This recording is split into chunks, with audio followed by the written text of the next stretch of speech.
Wala ba kayong buffing machine guys? Huwag niyong problemahin yan guys. Kung may hand drill kayo sa bahay nyo, ito ang gagawin nyo. Gagawa lang kayo ng buffing pad na galing sa guma at lagyan nyo lang ng ng tila. At ito na nga, sinimulan ko yung DIY na buffing machine ko guys.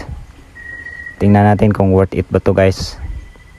Maganda ba yung resulta? Siyempre, pero may special technique tayong ina-apply. Kaya depende pa rin yan sa diskarte kung anong resulta guys.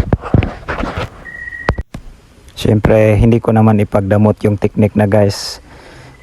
Gumamit ako ng cream cell conditioner, tapos sinalo ko sa timeless rubbing compound. At yan nga ang resulta guys. At pagkatapos nilagyan ko ng conditioner. Yan. Ito na yung finish guys.